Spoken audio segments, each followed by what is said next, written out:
जसवंत सिंह पत्नी उषा देवी निवासी बालासिंदूर बढ़िया देवास जिला महिसागढ़ गुजरात। मेरा मोबाइल नंबर ये है, कहीं बैठी हो तो हाथ हिलाइएगा जिन्होंने पत्र लिखा, जिन्होंने भी पत्र लिखा हो। मैं जसवंत सिंह पत्नी उषा देवी निवासी बालासिंदूर बढ़िया देवासा महिसागढ़ गुजरात। कहीं बैठी हो तो हाथ हिलाइएगा। बैठी है पीछे? हाँ जी, हाँ जी, हाथ हिला दीजिए। हाथ दिख गए। श्री शिवाय नमस्तुभ्यं। गुरुजी, मैं उषा देवी श्री राम शिव महापुराण कथा कंजरी हालोल से पंडाल में बैठकर कथा सुन रही हूँ। आपने कहा था पंडाल में बैठकर कथा श्रवण करने से क्या मिलता है वो बाबा ही जान सकता है। पर गुरुजी, आज मैं पत्र इसलिए लिख रही हूँ, मैं 3 चीजें लेकर पंडाल में कथा सुनने के लिए आई थी 7 दिन के लिए, और बाबा ने 7 दिन के अंदर मेरी तीनों मनोकामना पूर्ण कर दी। मैं बाबा को प्रणाम करती हूँ। गुरुदेव, मेरे बच्चे का कान का ऑपरेशन होना था, उसका पर्दा बेकार हो गया था। गुरुदेव, बाबा की कृपा से मैं कथा सुनने के लिए आई और वहां से सूचना आ गई कि ऑपरेशन की जरूरत नहीं है, बच्चा ठीक हो गया। मैं क्या क्या बखान करूं। 3 चीजें मेरी बाबा ने मुझे प्रदान कर दी यहीं बैठे बैठे। ये शिव तत्व है। दिल से सुनो। चाहे राम जी के दर्शन करो, चाहे कृष्ण के करो, चाहे शिव के करो। बैठो बहन, श्री शिवाय नमस्तुभ्यं। चाहे तुम्हारा मन पड़े वहां जाओ, पर दिल से उसका गुणगान करो। दिल से करो। अब करो भजन उसका दिल से, स्मरण करो दिल से, सुनेगा। शिव कथा कह रही है। एक क्षण भी मिले, एक दिन भी मिले, आधा घंटा भी मिले, 5 मिनट भी मिले, 15 मिनट भी मिले, उसको नहीं छोड़ना। बाद शिवलिंग के पास में जाने के बाद व्यक्ति को अपनी जो भी टेंशन है, जो भी चिंता है, जो भी परेशानी है, वो छोड़ देना है। किसके ऊपर छोड़ देना है?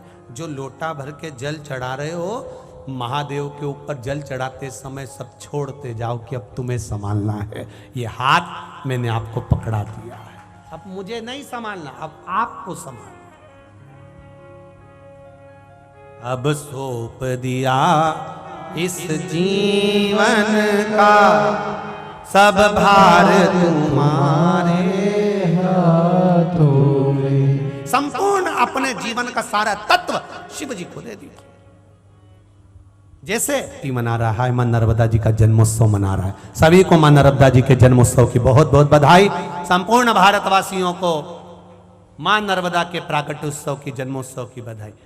तपबल बढ़ा है। नर्मदा जी ने क्या करा था? क्या करा नर्मदा जी ने? बस केवल देवाधिदेव महादेव के स्वरूप से प्रकट होकर उन्हीं के सामने जाकर खड़ी हो गई थी। कुछ नहीं बोली, कुछ नहीं, एक शब्द भी नहीं बोली, बस खड़ी है।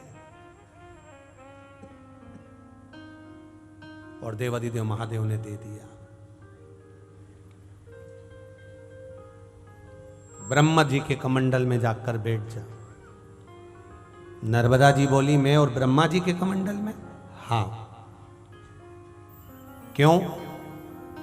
भगवान शंकर जी ने कहा, ब्रह्मा जी ने भगवान नारायण के चरण धुलाए थे, उनका कमंडल का पानी खाली हो गया था, उनका कमंडल खाली है। जो ब्रह्मा जी ने चरण धुलाए थे, उनके कमंडल का जल ब्रह्माणी ने अपने कमंडल में झेल लिया है।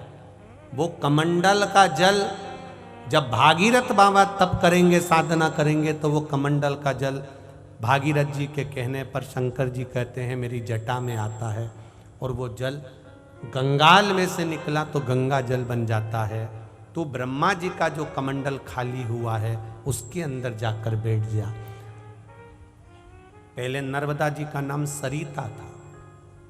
सरिता, जाओ बैठ जाओ ब्रह्मा जी के कमंडल में।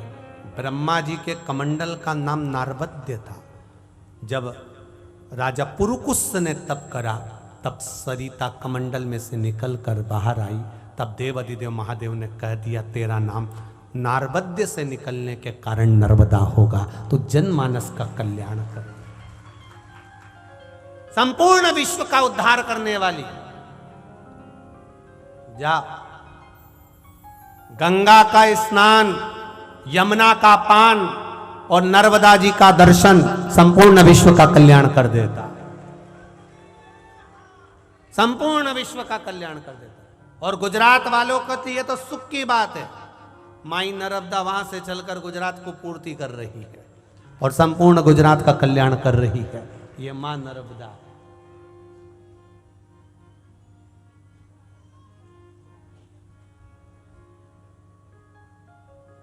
एक लाइन